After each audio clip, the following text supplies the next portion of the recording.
Karoon ako pa-picture.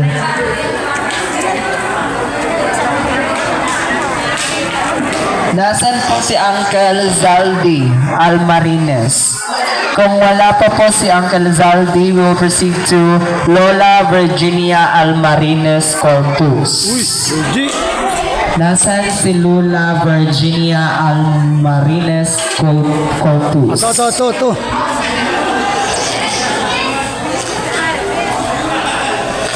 1 minutes lang. Hindi 5 minutes. Akong 10 seconds lang eh. Mayong udto sa tanan. Nabusog naman kita. So ako nang mabal. Kung ang kapigan nga wala sing kalamay, malasay. Gani ang mag-asawa, tinanglan perkitamis. Para smooth ang inyong mag-asawa. Madjabitison. Tandaan ninyo dito kayo na ang inambal ni Pastor kay para dito sa inyo. Amo lang ina. Ano oras mo rin na ba? Ginay? Masingko. Ayan, thank you so much, Lola. 4 oras, 5. Inaim lang kami. Pundo mga midigos. At this time, ladies and gentlemen, ayan, we will going to hear the message of the sister of the groom, si Miss Shekinah Oiko. Ayan. Maybe daw siya. Oh, dito ka. Kay mapil kami dito sa picture.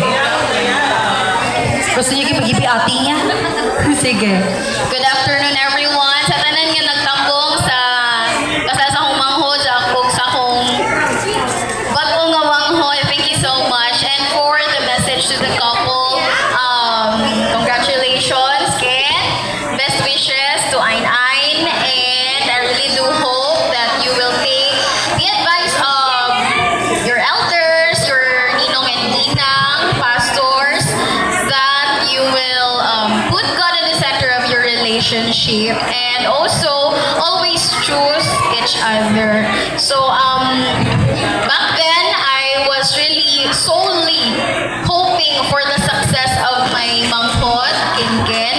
I really hope for the best sa iya. But right now, since couple naman mo, I really hope for the best of you two. I hope you both succeed. Maghuman gihapon sa pag-eskwela. We will always be here as your family. Sa side mo, sa family ni Ain Ain, and of course to from our family pod, we will we will really commit our full support to your relationship, to your marriage, and to the blessing that is on its way. So we are really excited to that bundle of joy. So I am praying that you will choose each other in good times and in bad. Kung magnilapan akong manghod, pagka na lang na-deristo, you got my permission. Pero I hope that Kin will also grow. You will both grow together. May ara na kamo forever kakampi. Okay? You will both have your confidant na constant. So, I love you both, and I am hoping for your success as parents, as couple, and as professionals in the near future. So, thank you. Alright, thank you so much to the sister of our groom. Next, ang sister naman ng ating bride. We have Miss Jana Hart Pascua Alcueva.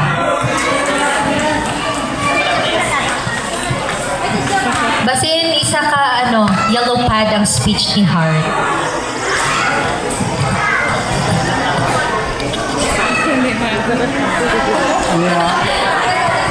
Malubat.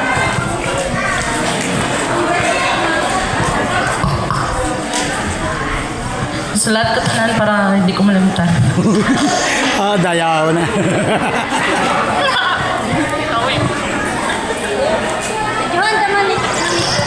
So, wala ko nag-expect na I'll give this speech this early. English ah. So, naka-witness ko sa inyong relationship, no? Gamay lang kung paano ka mo mag-away, tapos mag-sweet-sweet, tapos away na pod. So, mas damo pa nga away ang na-witness ko kaysa sa, Sa sit-sit. sa sweet-sweet. So, kabalo man ka mo duhan, no? Kung pila ko kan mo kasi man nag-iwasan, siyempre, akig ko. Agree.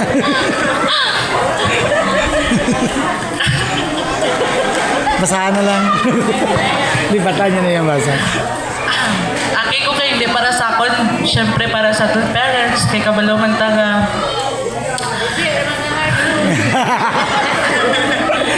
Kabalo man taga mas taas pa ang pangandoy nila para sa aton. So, na-witness ta kung paano sila work hard para sa aton kag magreklamo sila nga kapoy na sila. So, amo tong reason nga naaki ko kay nagistorya na man kamo to December 2024 nagsaling ko kay mama uyabay na ko bisan hindi pa nga hindi lang si Kuya Bennett singer pag dibo ko kaya mo lang tong pananghit kay singer lang daw siya friend lang so wala si mamang kabalo so ako nagsugid tapos nastoryanay sila dito ang nawang nagaginit kay kulbaan. Amo to nagsaling niya gabi nga, nagsaling ko si mama nga kugon ni daw siya. Kung anong mitabo kay ate. So, for you, Kuya Ganit kay, masaling ko lang kay believe ko sa imo. Kay, except sa amon pamilya, na kaya mo ang kabaldita ni ate. Guya. Hindi mo na siya pwede ibalik ha. Aragoy. Exchange. I hope na magkaroon ka pa ng taas pa kayo nga pasensya para kay ate. I hope na you will love my sister, unconditionally. Tapos kay ate is, I may not be the perfect sister for you. The one that you can tell everything about, but always remember that I am here for you. Yeah, see it. See it kayo. So for the both of you, may God bless and protect the family that you will be building, and may you two be the safest place of each other. And may you conquer all the challenges na mag-abot sa relationship ninyo as a mag-asawa. Oh my God. So, I wish everything the best for you, unta. Unta. The best lang gidang maabot sa inyo kinabuhi. Wala to. Salamat sa pagto sa kasarkot, charot. Si Art, the younger sister. Gawin mo sila. Thank you so much sa bride's sister, Miss Jana Hart Pascua Alcueva. Ayan. So, manghod mo siya. Okay. Ay, tama. Lain tanong niya sa akin. Lain tanong mo heart ba? Okay. So, since si Shikaina, manghod niya si Kenneth. So, dugay ka kaslon kinaunan ka sa manghod mo. Pilang multa? Pilang multa ni Kenneth? No na lang. At next in line na magbibigay ng mensahe, we have the bride's father. We have Mr. John, tawa ba? John Pasigay Alcueva. Din na si Papa Modi. Panoy. Ha? Ay, be? Oh, hi. Sige lang. Alin na diri, Papa? Oh. Nonoy, Ikaw na maghatag sang message. Very emotional gid siguro. Super emotional ang mga parents natin karon ano.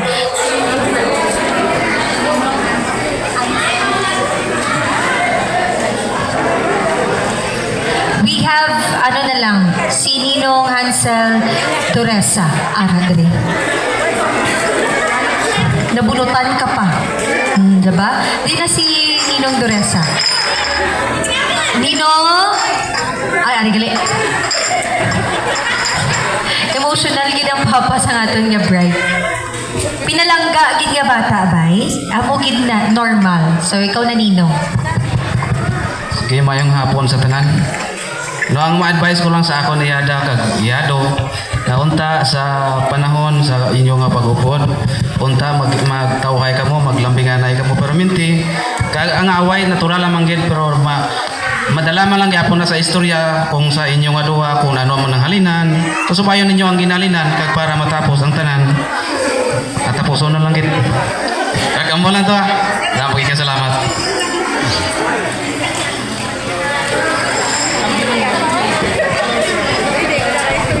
Thank you so much ni Ninong Hansel Doresa. Ayan. So, napakaswerte ni Jonathan kasi buhay pa yung papa niya, naisayaw niya pa, saksi pa sa kasal niya. Diba? Napakaswerte. Kompleto both parents, the groom and the bride. Alright, so this time we will hear the message of the father of the groom. Walang takas to. The father of the groom.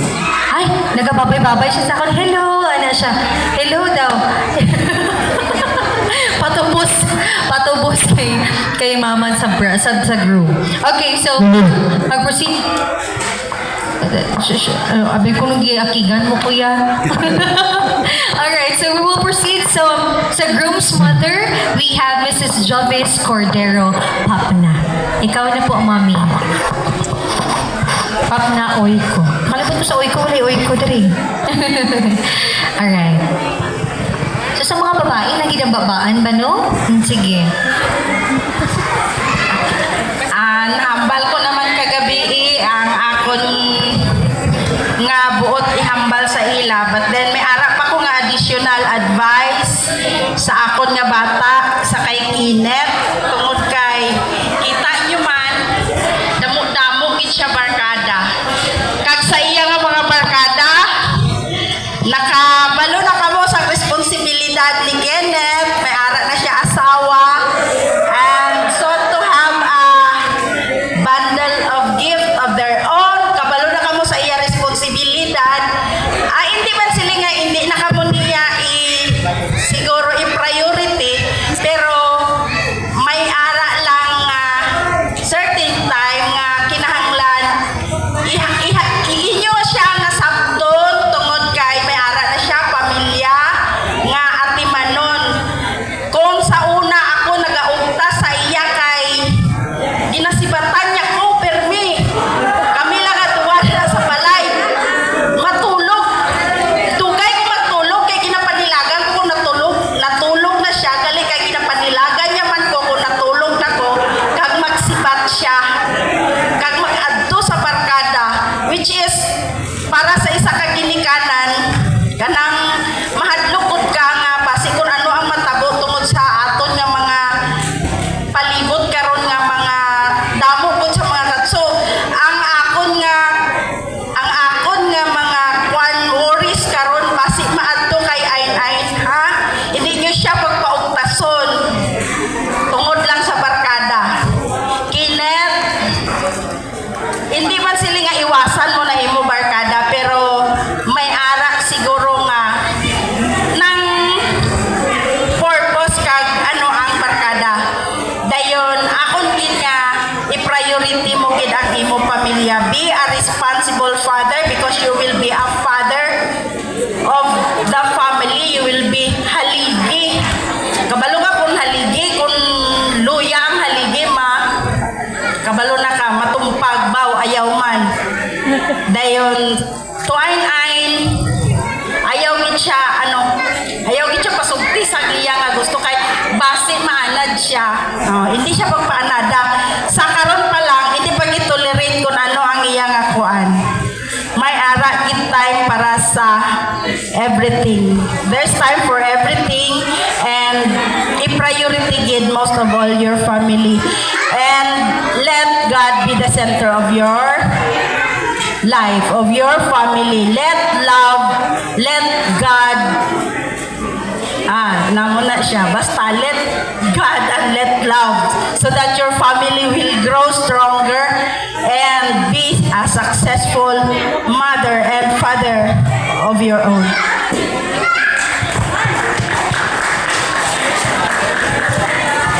Thank you so much sa mama, sa aton nga groom. Since mag-message pa ang mama sa bride or natapos na gaina? Okay na to. Wala, busy naman siya. Ha? Okay, so I would like to say sa mga nabatian ko, sa mga na-MCan ko ng mga kasal, they were more on to generalized na pag-advise sa bata, like I mean sa newlywed couple. But this time I hear a very specific advice which is very true. Which is, ang ginamin lang sa mama mo, Kenneth, is to priority your family. That's it. Kasi ang pinaka-simple nito, priority your family. Amo lang sila. Hope nga, dalon mo na hantod sa hantod. Okay, so this time, magme-mensahe. Tapos naman siguro mag-mensahe pa ang mama ni. Tapos sa siya gaina. Okay na to. Ate, nga marites pa siya si auntie. Sige na lang, te. Talkative kid masyado. Ang inyong nga bata na talkative na. Okay, so this time, mag-message ka pa? Ninang. Proxy. Ninang? Ay, okay. Tong money. Okay, so after this one, mag-hear na lang siguro ano isang message ng friend, tapos ninang na. Katong i-turn over na. Okay, so we will hear a message coming from the friends of our newlywed couple, and right after that, we will be i-turn over na yung money sa ating from the groom to the bride. Ayan. So sa friend niya, ikaw una, Trisha, sino mga friend ng newlywed? Si Jasper Brian Catalan. Naguli na? Jefferson Delfino. Mag-message. Ang best man. Ay, tama. Yung best man pala. Nag-message kanina yung maid of honor. Ito, best man.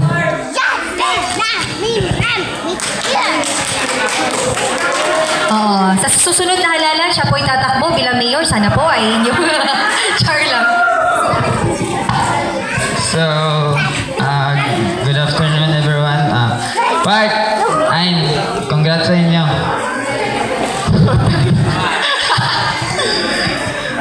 Kay amo naman gini ang imo nga destinasyon. Kami aral lang kami dire sa imo. Kami dira maulat namin sa inyo, pero ang responsible mo karon si Ayn. Kami aral lang kami sa likod mo, Bart.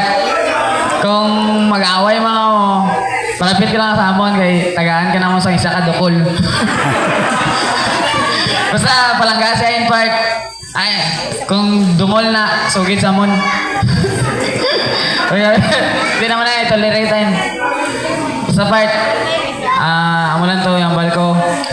Ita ko sa eskwela mo kag ikaw po Ayn para sunod no. Magkita na ilang ta pugod. Makasakay ko barko. May takot mo dyan. Basta walang tanong. Di na mag-baby dere kay kabalo ta sa mga baot. Thank you. Thank you so much sa isang friend. Ano yung pangalan? Jefferson. Pagka-mayor. Sorry lang. Silang batayin ko Jefferson karon. Okay. So, ladies and gentlemen, wala na. Ay, ikaw. Isa sa mga witnesses and of course, nag-effort din para sa successful na event po ngayon. We have, sila niya ginibutan, Trisha Valenia, ha? Trisha Valenia, kanilayo pangalan mo, John Lloyd.